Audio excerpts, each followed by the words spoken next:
आज हम सभी लोग पगोड़ा आए हुए हैं। चलो इधर खड़े हो जाओ, एक एंट्री पे एक फोटो हो जाए। एंट्री का भाई सबसे देखिए सभी बिरादरियों के साथ आए हुए हैं। और थोड़ा आगे। भाई का थोड़ा और तो लेता तो बंद आ जाता था। नहीं वो आगे लिखते नहीं है। यहाँ पहले और थोड़ा पीछे खड़े हो तो सब लाइन से। भाई साहब आ सर जी। हाँ यहाँ कोई सामान होगा अगर आपके पास खाने पीने की तो यहाँ अंदर रखना पड़ता है। और देखिए हमारे साथ के जो आए हुए हैं वो रखने जा रहे हैं। और ये पगोड़ा की भौगोलिक स्थिति देख लीजिए, कितना बढ़िया बेहतरीन तरीके से बनाया है। मैं पहली बार आज यहाँ आया हूँ।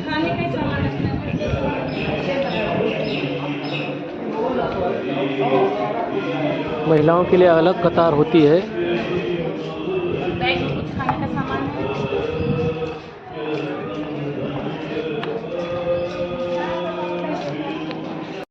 ये देखिए चेकिंग की मशीन है यहाँ पे पगोड़ा में।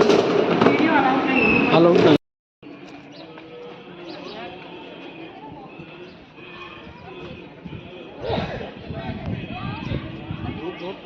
हाँ दिख नहीं रहा है कुछ।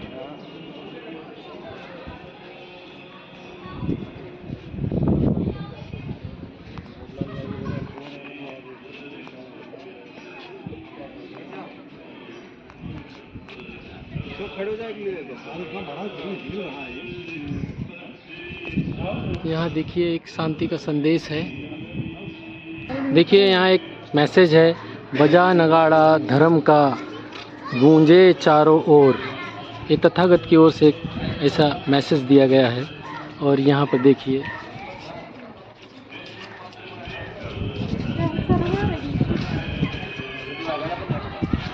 पीछे की तरफ से भी इस तरह से दिखाई देता है, जो अत्यंत ही सुंदर और सराहनीय। कितना नक्काशी की गई है इसके अंदर। देखिए यहाँ बहुत सारे लोग आए हुए हैं और अब हम धीरे धीरे ऊपर सीढ़ियों की तरफ चढ़ रहे हैं। देखिए यहाँ सभी लोग, समाज के लोग भी आए हुए हैं।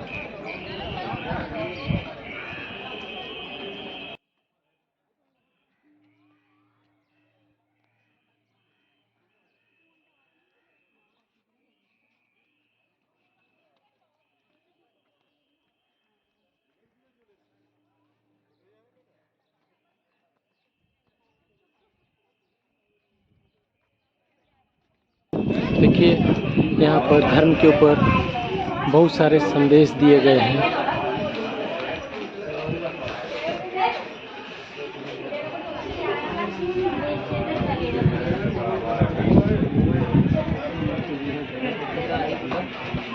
देखिए जिस धर्म में जात पात छुआछूत के बारे में भी बहुत अच्छा कहा गया है। काला गोरा गेहुआ मनुज मनुज ही हो, जो जो मन मैला करे सो ही दुनिया हो दुखिया हो। सॉरी।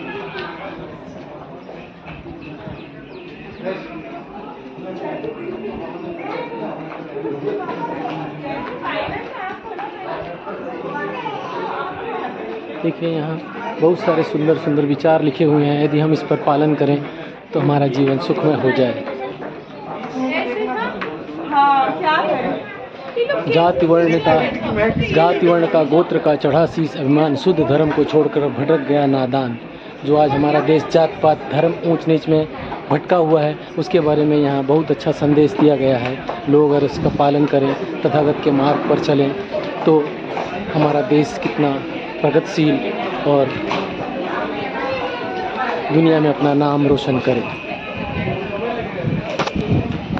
भव्य, कितना भव्य है।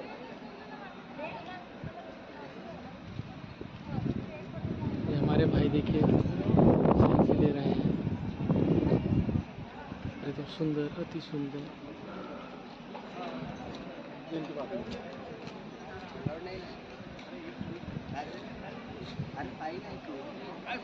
ये धम्मचल बगीचा है और अंदर देखिए फील बना हुआ है। और ये समाज के लोग देखिए एक एक स्टेप पे चले रहे हैं।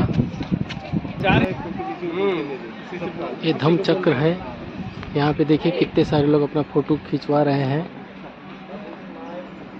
व्हील ऑफ धम्मा रोटेट्स, धम्म चक्र पवतन।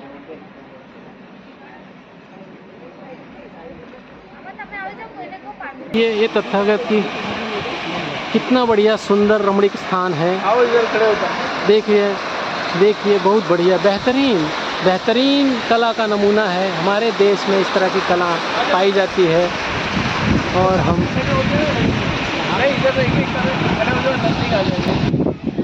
श्री सत्यनारायण गोयनका और श्रीमती इलायची देवी गोयनका, इनकी जीवनी भी यहाँ पर लिखी गई है। देखिए, इनका इसमें बहुत ही बड़ा योगदान है। ये हमारे समाज के सम्मानीय लोग हैं। समाज के सम्मानीय लोग भी यहाँ पर खड़े खड़े हम लोग भी यहाँ पर आए हुए हैं। देखिए, ये श्री और श्रीमती गोयनका जी की तस्वीर यहाँ पर लगी हुई है। अब अपन बैठ लेते हैं थोड़ा सा इधर। ये हमारे भाई हैं, अशोक स्तंभ के पास खड़े हुए हैं। देखिए कितना ऊंचा और बढ़िया, कितना प्रतीक हो रहा है। भारत का प्रतीक चिन्ह है ये, भारत का प्रतीक चिन्ह है, भारत का प्रतीक चिन्ह अशोक स्तंभ। कितना बढ़िया रमणीक, बढ़िया। इसमें देखिए एक समाज के लिए मैसेज लिखा है, पूरे देश के लिए शांति। समाज के लोग सब यहाँ पर इस गुम्बज को निहारते हुए।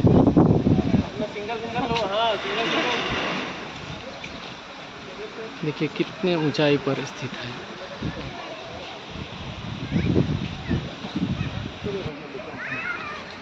देखिए सिंगोल की तरफ धीरे धीरे बढ़ते हुए।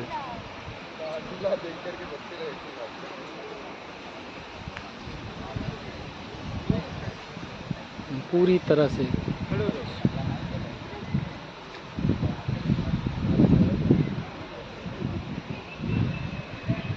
देखिए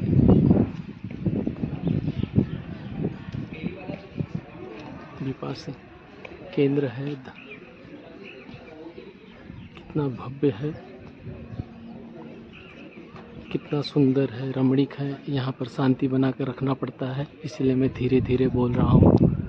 यहाँ पे लोग विपासना कर रहे हैं। देखिए यहाँ से लोग अंदर जा कर के विपासना करते हैं।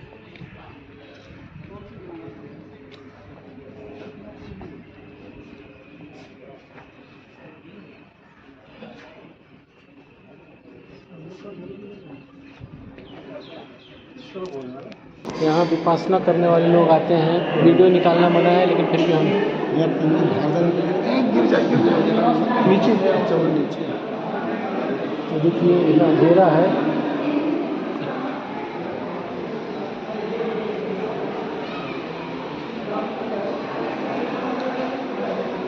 यहाँ देखिए कितनी शांति से लोग विपासना कर रहे हैं अंदर, और हम धीरे से बाहर। सज्जन लोग, ये सज्जन हमें कुछ जानकारी दे रहे हैं। देखिए अब क्या जानकारी देते हैं हमें पता नहीं है। मराठी चालेल, हिंदी चालेल, कोई भी भाषा में आप ज्ञान दीजिए। ज्ञान तो ज्ञान होता है, भाषा का कोई महत्व नहीं होता।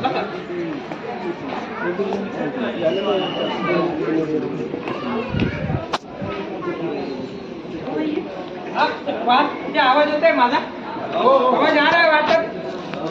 विपश्यना ये पाली शब्द है। भगवान बुद्ध के समय भारत में सभी लोग पाली भाषा बोलते, तो विपश्यना ये पाली शब्द है। इसका अर्थ होता है वी यानी विशिष्ट रूप से, पश्यना यानी अंतर्मन से खुद को देखना। हम जब से जन्मे हैं पूरे लाइफ में केवल आंखों से बाहरी दुनिया देखते कि नहीं, जिसे साइंस कहते हैं अनकॉन्शियस माइंड। अंतर्मन कहाँ है हमें पता है नहीं। ये अंतर्मन को देखने की विद्या, क्योंकि हमारे अंतर्मन के भीतर विकार है, राग, द्वेष, मोह, वासना, भय, लालच, ईर्ष्या, क्रोध, चिंता है या नहीं। और इन विकारों के वजह से कभी भी हमारा मन शांत होता है? नहीं होता। जब कोई बात मन चाहिए होती तो बहुत आनंद होता है, अनचाही होती तो बहुत टेंशन होता है। दो दिन टेंशन, नींद नहीं आती, बहुत बेचैन। क्यों होता है? क्योंकि हमारा मन हमारे वश में है। और ये विपश्यना विकारों को बाहर निकालने की और मन को वश करने की विद्या, जो कि विपश्यना का 10 दिन का कोर्स होता है। शिविर 10 दिन की आपकी विपश्यना सिखाने की सभी व्यवस्था निःशुल्क होती है, फ्री ऑफ चार्ज होती है। आवाज आ रहा है वहाँ तक? आपसे कोई भी शुल्क तो चार्जेस नहीं लिया जाता। लेकिन जहाँ जहाँ तपोभूमि है वहाँ पर आपको 10 दिन रहना अनिवार्य, कंप्लीटली आपको 10 दिन रहना। दूसरी महत्वपूर्ण बात, यहाँ पर जाति संप्रदाय, मंत्र तंत्र, पूजा पाठ, कर्मकांड, इन बातों को बिल्कुल माना नहीं जाता। भगवान बुद्ध ने केवल विश्व को विपश्यना धम्म सिखाया। धम्म ये पाली शब्द है, इसका अर्थ होता है कुदरत का कानून, निसर्ग ने लॉ ऑफ नेचर। अभी कुदरत का कानून क्या है समझे, हम किसी की निंदा नहीं करते। भारत में हर एक संप्रदाय जाति के, ऊंची जाति के, नीचे जाति के लोग हैं। लोगों के कहने पे हमारा धर्म ऊंचा है, इनका धर्म नीचा है, ठीक है मान लो। यदि इस दुनिया में से 10 मिनट के लिए ऑक्सीजन खत्म होगा तो ऊंची जाति वाले बचेंगे? क्यों नहीं बचेंगे भाई, आप तो ऊंची जाति के। इसको कहा भगवान बुद्ध ने धम्म, जो कुदरत का कानून सभी पे एक से उस धम्म का है, इसके अलावा कुछ नहीं। बहुत लोगों को प्रश्न करते भाई ये भगवान बुद्ध की विद्या है, कहीं हमको 10 दिन में बुद्धिस्ट तो नहीं बनेगा। इन बातों से यहाँ पर कुछ लेन देन ना। तो भगवान बुद्ध जब से तुमने किसी एक व्यक्ति को बौद्ध होना, बिल्कुल नहीं, केवल विपश्यना धम्म सिखाया। भारत के हर एक स्टेट में, राज्य में तपोभूमि है। महाराष्ट्र में हर एक डिस्ट्रिक्ट, जिले में तपोभूमि है। भारत के बाद दुबई से लेकर अमेरिका 190 कंट्रीज में तपोभूमि। आप कहीं पर भी 10 दिन का कोर्स करते हो तो पगोड़े के भीतर जाके ध्यान करते हो। अभी आप सभी दर्शन से पगोड़ा देखा, लेकिन कांच में से देखा, भीतर कुछ साधक ध्यान कर रहे हैं। भीतर जो साधक ध्यान कर रहे हैं उन्होंने कहीं ना कहीं 10 दिन का कोर्स किया। पगोड़े में एवरीडे, हर रोज 1 डे कोर्स होता है, लेकिन 10 दिन के कोर्स के बिना आप 1 डे कोर्स में नहीं बैठते। ये पगोड़ा दुनिया का सबसे बड़ा है, क्यों कि आप सभी ने पगोड़ा देखा है। पगोड़े के भीतर खंबे, कहीं पर पिलर्स। ये पगोड़ा विदाउट पिलर, बिना खंबे का है। जो मराठी समझता ना, बिना कंक्रीट का है, केवल पत्थरों में इंटरलॉक सिस्टम से जोड़े गए, खाज बनाए। इस पगोड़े में एक साथ 8 से 10 लोग ध्यान में बैठे। पगोड़े के भीतर ऊपर जो आपने धम्म चक्र, अशोक चक्र देखा, गोल्ड प्लेटेड है। अशोक चक्र, धम्म चक्र जिस पत्थर पे लगा है, पत्थर के ऊपर के बाजू में भगवान बुद्ध की अस्थियां बोन्स रिलीज लगी, जो श्रीलंका गवर्नमेंट और महाबोधि सोसाइटी कलकत्ता इन्होंने दी। अक्टूबर 2006, अक्टूबर 2006 में, अक्टूबर 2006 मध्ये भगवान बुद्ध की अस्थियां रखने पगोड़े के ऊपर का काम करा। जिस पत्थर पर धम्म चक्र जो दिख रहा है, अशोक चक्र, उस पत्थर का वजन है 4000 किलो 4 टन, और पूरे पगोड़ों का पत्थरों का वजन है 2,50,000 यानी 2.5 लाख टन। पगोड़ों में पिलर्स नहीं है, खंबे नहीं, तो पूरे पगोड़ों का बैलेंस जिस पत्थर पर भगवान बुद्ध के हस्ते अशोक चक्र, धम्म चक्र है, 4 टन के जो पत्थर है बीच वाला, जिसे टी स्टोन कहा जाता है, वो पत्थर पूरे पगोड़ों को बैलेंस करता है। ये सबसे बड़ी बात, क्योंकि हम जो घर, बिल्डिंग, बंगला जो भी होगा हम जा रहे थे, वो बिना खंबे का है क्या, बिना कंक्रीट के बिल्कुल उसके बिना। इसलिए दुनिया में से लोग कहते कि विदाउट पिलर, केवल पत्थरों में, जहाँ पर 8-10 हजार लोग ध्यान करते पगोड़ा कैसे। ये पहला रो में जो आपने अभी देखा, जहाँ पर अस्थियां, वहाँ पर भगवान की अस्थि, वहाँ पर दूसरा रो में उस बाजू से ऊपर जाने के लिए लिफ्ट और सीढ़ी है, लेकिन हमें परमिशन नहीं। तीसरे डोम का दरवाजा आपको बाहर से दिखा, पूरे प्रोग्राम में 3 डोम रहा। दूसरा प्रश्न है कि आज भी हमारे भारत के लोगों को विपश्यना शब्द नया लगता है। कुछ लोगों ने सुना ही नहीं होगा जो पगोड़े के अंदर, क्योंकि भगवान बुद्ध के 500 साल बाद यहाँ से विद्या लुप्त हुई। क्यों लुप्त हुई, यानी कुछ लोगों ने इसे लुप्त किया। कैसे? आज भी कुछ लोग ऐसे, हम किसी की निंदा नहीं करते, लेकिन तुम ऐसा करो तो तुमको ऐसा लाभ होगा, ऐसा करो। तो कुछ लोगों ने उस समय अपने खुद की इच्छा से कुछ मिलावट की, जो शुद्ध रूप थी उसके ढकेल दिया, अलग करे, तो लोगों को लाभ होना बंद हुआ। तो उस समय सम्राट अशोक ने भगवान बुद्ध की जहाँ जहाँ अस्थियां थी वो निकाल के अच्छे अच्छे टीचर भिक्षुओं को बाहरी देश भेजा। उसमें से बर्मा जो जिसे हम म्यांमार के थे, बर्मा के लोगों ने इस विद्या को पीढ़ी दर पीढ़ी गुरु शिष्य परंपरा अनुसार 2000 सालों तक शुद्ध रूप में रखा। बाद में हमारे यहाँ के मूल राजस्थान के थी, लेकिन जिनकी 2-3 पीढ़ियाँ बर्मा में बची। आपको यहाँ से मूर्ति नहीं दिखेगी, सामने जो मूर्ति दिख रही है ना, वो इनका जी दिखती ना, हाँ, सामने जो मूर्ति दिख रही है पूज्य गुरु जी सत्येंद्र गोयल, जो मूल राजस्थान के, लेकिन बर्मा के उनकी 2-3 पीढ़ियाँ पहले बचे बिजनेस की वजह से। बर्मा के नंबर 1 बिजनेसमैन जो बर्मा कर सकते अभी व्यक्ति, लेकिन 70-80 साल पहले उनको भी ऐसे कुछ प्रॉब्लम हुआ बीमारी का, क्योंकि उन्होंने उस समय जर्मनी, जापान, रशिया, अमेरिका बड़े बड़े डॉक्टर के पास पानी जैसा पैसा फेंका, 2 महीने की ट्रीटमेंट दी, लेकिन बीमारी से मुक्त नहीं हुई, बीमारी बढ़ती गई। फिर वापस वो जिनके घर बर्मा में आए तो उन्होंने जो कोर्स किया है 2 कोर्स में पूरी तरह से बीमारी से मुक्त हो। तो देखा अरे ये इतने महीने पैसा खर्च करके बीमारी नहीं थी, ये इसी विद्या है। तो उन्होंने सोचा दुनिया में हर एक व्यक्ति दुखी, यदि ये विधि को मिले तो उनका कल्याण होगा। तो उस समय उनको जिन्होंने विपचन सिखाई जो बर्मी थे गुरुदेव, वो उनका नाम था सायजुबा के। तो उनके गुरुदेव ने कहा भारत इस विद्या में पूरी तरह कंगाल हो चुका है, आपको भारत में जाकर इस विद्या का प्रचार करें ताकि भारत के गुणों से बर्मा मुक्त हो सके। और उस समय बर्मा की एक कानून थी कि बर्मी लोगों को बाहर जाने के लिए परमिशन नहीं दी। तो ये बात है 1969 जब गुरुजी 3 जुलाई 1969 को बर्मा भारत आए तो उन्होंने पहला कोर्स, भारत में विद्या नहीं थी तो तपोवन नहीं, तो पहला कोर्स मुंबई में गिरगांव में मेघवाड़ी पंचायत हॉल, जैसे हमारे समाज का हॉल होता है ना, कम्युनिटी हॉल, समाज मंदिर भी कहते हैं मराठी में, आज भी हॉल है। तो वहाँ पर पहला कोर्स लगा जहाँ हॉल की जो कैपेसिटी थी 20 से 25 लोग बैठने की, कोर्स शुरू होते 30 लोग मांग के हमको कोर्स करना है। तो हॉल नहीं थे तो गुरुजी ने उस समय कपड़े का टेंट कहते ना तंबू, तो हम लोग कोर्स शुरू थे। गुरुजी कहते कि उनको बर्मा जाना मुश्किल है, वो लगने शुरू बार बार लोगों की मांग आती हमको यहाँ तो गुरुजी ने शुरू के कोर्स लगाने बाद में तपोवन पूरी निर्माण। तो ये जो पगोड़ा बना है 189 करोड़ खर्च, इसलिए कि मुंबई भारत की इकोनॉमिकल फाइनेंशियल कैपिटल और इंटरनेशनल सिटी है। तो जो लोग मुंबई में आएंगे पगोड़ा देखेंगे, 10 दिन का कोर्स करेंगे तो खुद का कल्याण होगा, खुद का कल्याण होगा, परिवार का कोर्स करेंगे कल्याण होगा, समाज, इसलिए 189 करोड़ खर्च। उत्तर जो वहाँ पर जो धम्म चक्र दिख रहा घूम रहा है ना, धम्म चक्र का हमारे हर एक के जीवन से संबंध है। हम ही नहीं, केवल पृथ्वी चंद्र सूर्य तारे जितने भी कैसे जो घूम रहा है समझे, हमारी जो डेट ऑफ बर्थ है हर एक अपने अलग अलग हर एक बट जन्म थी, जिस जन्म तिथि को हम जन्मे थे तो हम ऐसे दिखते थे क्या, समझ में मेरे क्या, जिस तारीख को हम जन्मे तो हम ऐसे दिखते थे, 100 साल जिएंगे तो ऐसे दिखेंगे। जन्म मृत्यु, सुबह सूर्योदय हुआ, सूर्यास्त होगा ही, 12 घंटे का दिन, 12 घंटे का 24 hour 1 day, 24 life. Rainy season खत्म में इंटर सीजन, ठंडी बाद में गर्मी, चक्र चालू है। पूनम को चंद्र दिखता, अवसर दिखता, हाई टाइड से चालू, अरे विश्व में कुछ स्थिर है, पेड़ों की पद्धति चालू है। इसको कहा भगवान बुद्ध ने धम्म चक्र, कुदरत का काम, इससे कोई सेपरेट लेने बिल्कुल नहीं। वहाँ पर जो सामने ट्री दिख रहे बोधि ट्री कहते हैं, जो अभी पत्ते आ रहे वो बोधि ट्री है। भगवान बुद्ध जिस तरीके से बुद्ध बने थे बुद्ध का में, उसकी एक शाखा सम्राट अशोक के पुत्र राष्ट्र महेंद्र और उनकी कन्या राजकन्या संघमित्रा, जिन्होंने बुद्ध के लेकर श्रीलंका के अनुराधापुरम वहाँ पर उसका रोपण किया था, विपचन सिखाई। वही से एक शाखा पूज्य गुरुजी के कहने पर लगाई है। वहाँ पर सामने बारबर का बोर्ड है, वहाँ पर पूरी लिखा है इंग्लिश में उसकी हिस्ट्री।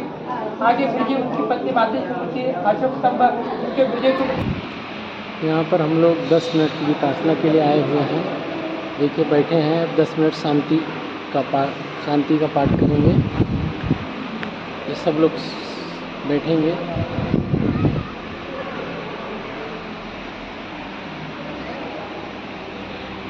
ये तथागत वृक्ष के नीचे ज्ञान प्राप्त किए थे, वो श्रीलंका से यहाँ भेजी गई थी। और आज ये वट वृक्ष देखिए इतना बड़ा विशाल का मुंबई में स्थित है। कभी समय निकाल कर यहाँ भी आइए और देखिए, देख लीजिए। ये श्रीलंका से आई हुई टहनी है जो एक वृक्ष बन गई है। देखिए हम लोग लड़ाई तो चली यहाँ पे हम लोग यहाँ देखें, यहाँ पर इस स्थान के बारे में एक मूवी द्वारा बताया जाता है, जिसे देखने के लिए हम लोग समाज के सभी सम्मानित लोग आए हुए हैं।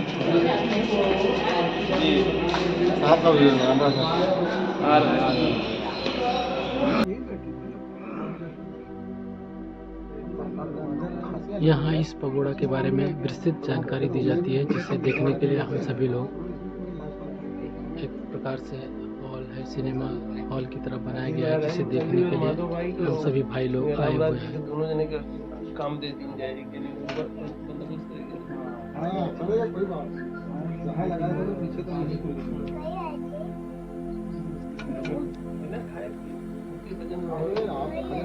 जब बोलो तो तैयार।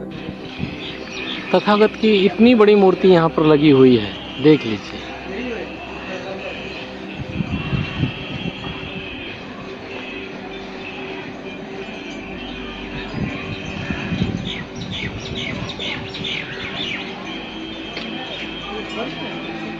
हाँ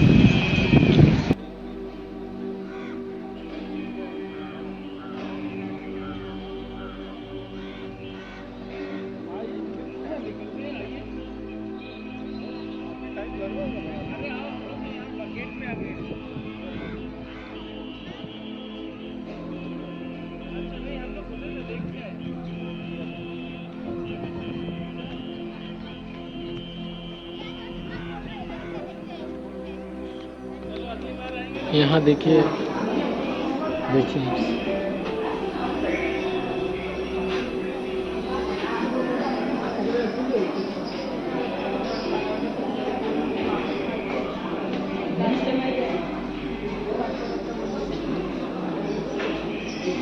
क्या लेना है?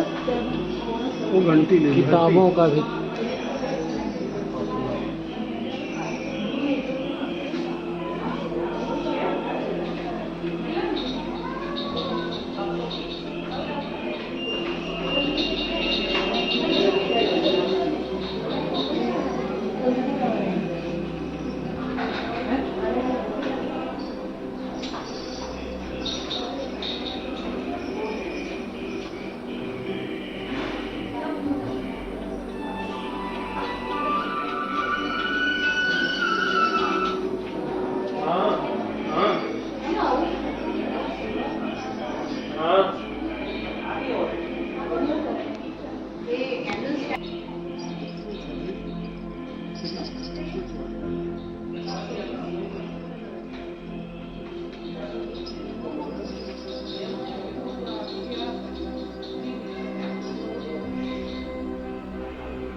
छोड़ेगा कहाँ तक? हम लोगों ने तांगे की भी सवारी किया, ये अपना फोटो जा रहा है पगोड़ा से गोराई बीच तक जाने के लिए।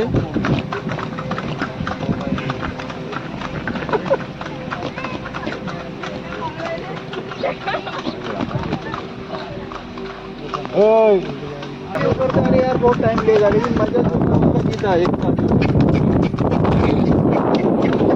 माधव का फोटो लो, एक समान आ रहा है। बैग है, उसको दिखाओ, घोड़ी दिखाओ ना, आगे का रास्ता। नहीं, ऐसे करिए, आ जाएगा रोड। अच्छा, घोड़ी को दिखाना है, गाड़ी में कूद दिए ना। बस बस लो।